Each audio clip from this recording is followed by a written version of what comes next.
1 Thessalonians 4:13 through 18. But we do not want you to be uninformed, brothers and sisters, about those who have died, so that you may not grieve as others do who have no hope. For since we believe that Jesus died and rose again, even so, through Jesus, God will bring with him those who have died. For this we declare to you by the word of the Lord, that we who are alive, who are left until the coming of the Lord, will by no means precede those who have died. For the Lord himself, with a cry of command, with the archangel's call, and with the sound of God's trumpet, will descend from heaven, and the dead in Christ will rise first.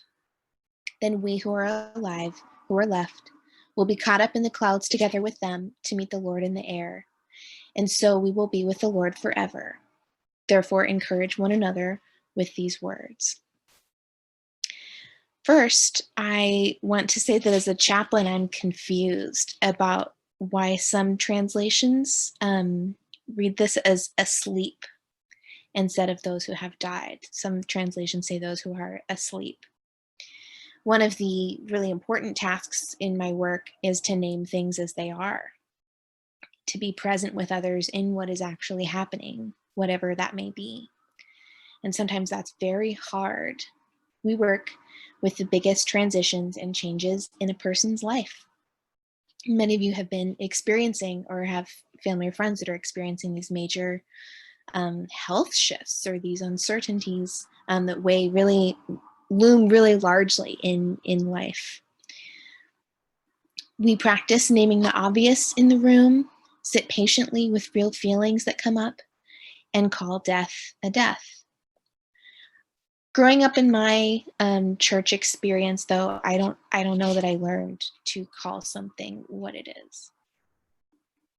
In this passage, we hear Paul instructing the church in Thessalonica not to grieve as those who have no hope. Instead, the people are to encourage each other with hope. Paul names their shared belief in the life, death, and resurrection of Jesus, and also lays out, to me, a somewhat complicated sounding timeline of post-apocalyptic events.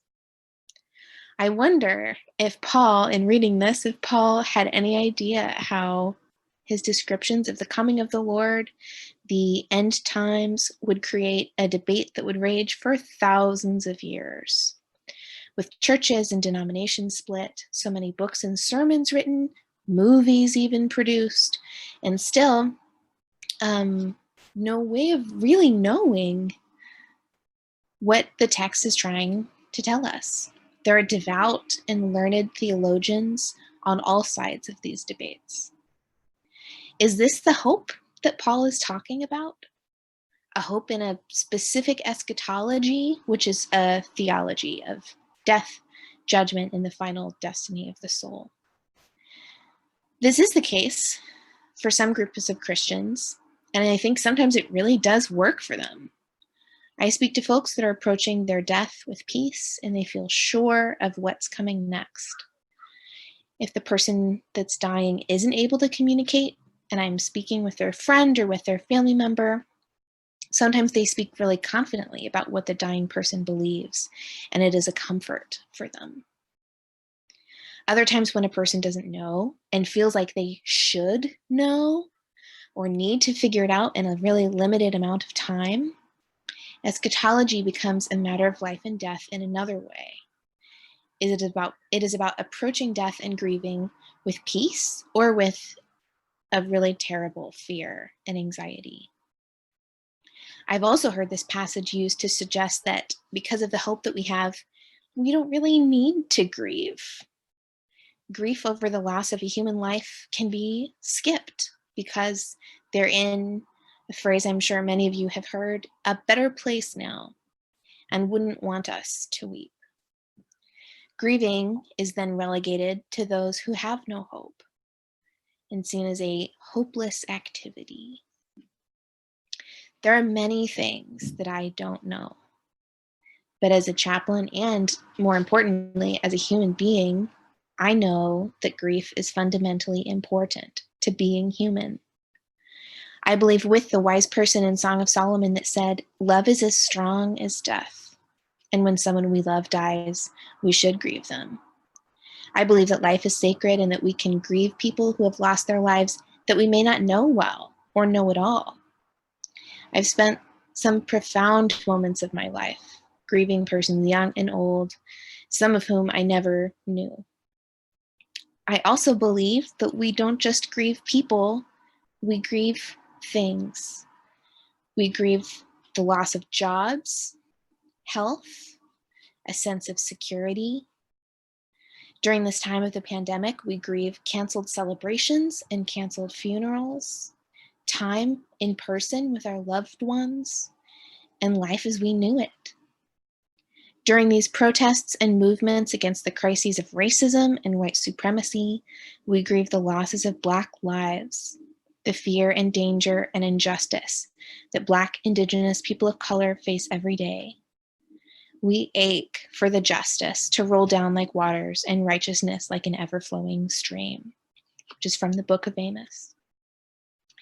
I'm also reminded that the church that Paul is writing to in Thessalonica was facing persecution, which comes with much grief as well. When facing grief in my own life, I have wanted answers. If anything, I wanted mile markers or territory lines to help me find myself on the map of my own loss. If you've been there, it feels bewildering, interminable, or just without end. I remember desperately Googling things like stages of grief to see where I was, what the next wave of feeling would be, and when they would stop. I think most of you know, but in case there's a day when you're not sure, that's not what the stages of loss are describing. Denial, bargaining, anger, depression, and acceptance, which are all part of this theory of the stages of grief, are all places and stages in which we can find ourselves at many different points in our journey of grieving, but they aren't linear steps towards not feeling grief anymore. They are not boxes to check off towards getting over grief. And that can be hard to accept, but can also bring, for me, a lot of comfort to know that what's happening to me isn't something that has only happened to me. There's another theory in grief work that I found a little bit more helpful from psychologist J. William Worden, who presented 4 tasks of mourning. And you can Google this, you can find it, so you can read it again. As we journey through grief, we go back and forth between these tasks, taking them each in their time. The first task is to accept the reality of the loss. In this task, we consider what it was that we lost, to know that we won't have that person in our lives or that experience again. We feel the weight of it without trying to reframe the loss or find a silver lining right away. Accepting the reality of the loss means we see the shape the loss takes in our lives and don't try to fill it in with something else. The second task is to process the pain of grief. And this is a hard one. If we're thinking about both those different theories of grief, perhaps the stages of loss can all happen in this task as the feeling of grief, the feeling of the pain of grief, that anger, bargaining, denial. It can feel like you're going to get stuck or lost in the pain, and that can feel overwhelming. And this task can take a long time and can be returned to over and over. The third task is to adjust to a world without the deceased, or to a world without the options you had before, or without what you were hoping for or planning on. And this is also a very difficult task.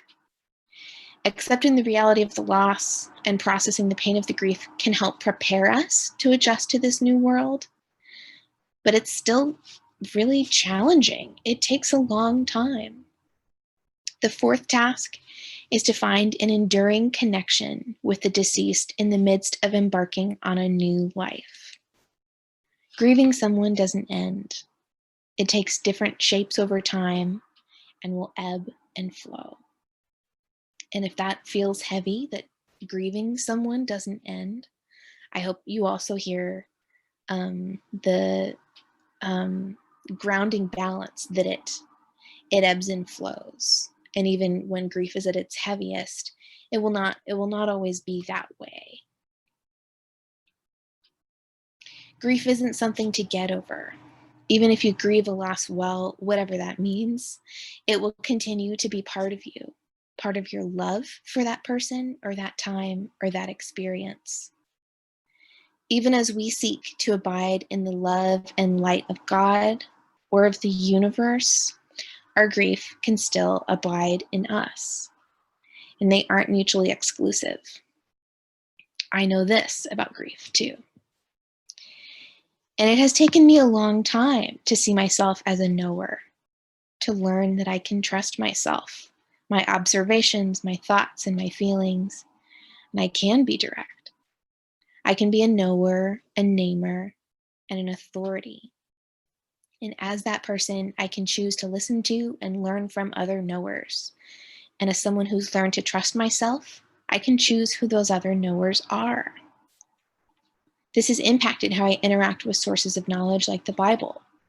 I can now understand that Paul in this passage isn't trying to outline an eschatology that will make loss or grief more acceptable to us, but instead is offering that having hope means we can live differently with grief now. What does it mean to grieve with hope? Does that hope have to be anchored in a specific eschatological theology? I don't think so. For me, the hope Paul is talking about in this chapter of 1 Thessalonians is this: God doesn't forget about us. We will be with the Lord forever. This is hope for not only those that are grieving a loss, but those that are awaiting their own death. They are safe with love, safe with God. God's love is persistent and powerful. This love is as strong as death. I think this kind of hope equips us to feel the pain of the loss and grieve as deeply as we need to without getting lost in it, because this hope is the belief that speaks. There is something other than the way I'm feeling this pain and grief right now, even if I don't yet know what it is. This kind of hope allows us to believe together, we are not forgotten, we will not be forgotten, we are safe with love and safe with God. What I want to offer to you in this is that you too are a knower. We all carry grief with us in our hearts and in our bodies. Grief is, after all, part of being human, and we are all humans. While I do not wish pain on any one of you, I also know that loss can come upon us suddenly, or that you may be facing grief that I don't know about. I'm sure you also have resources and experience as you discover yourselves as knowers and as namers, and that hope and light and love will help you find your way. Poetry has become really important to me in the work that I do. So I'm going to share a poem with you about grieving that speaks of both. This is from a book called Love is Deeper Than Distance by Peg Adara, which is published by Fernwood Press that the last time we had an in-person quarterly gathering there. So if you love this, I really recommend this whole book. The author's from Portland. Some of you might know her. She wrote a really beautiful book of poetry, grieving her husband who had ALS. This poem is called The Promise I Can Keep. 23 years ago, our daughter, our firstborn, died, and now you are waning. The grip of ALS and dementia grows like talons, sinking slowly deeper. And this marking this anniversary of all our annual remembrances, the day alone together, looking at photographs, pretending they are not fading, telling the memories that float up like old leaves, suddenly released and catching light from the bottom of a deep lake.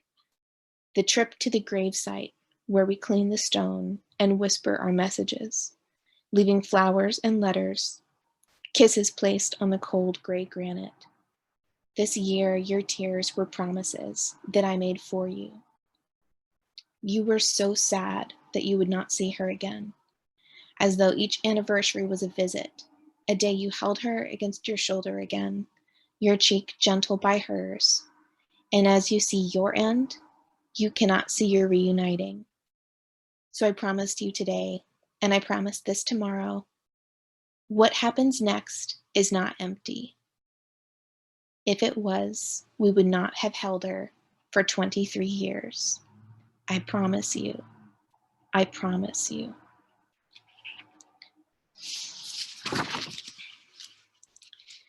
At every point, even in grief, hope tells us what happens next is not empty. Even as we wonder what else we have to lose, what's next, how will we keep making it, hope is with us to help us stay grounded in the present moment where we are. The other hope we see in 1 Thessalonians, even though I still don't understand all the eschatology, is that God remembers her people. God is a good mother who will gather her own back to her, who is present even in death. We will be with the Lord forever. Those are words of resilience and words of hope, and may they be with you today. Amen.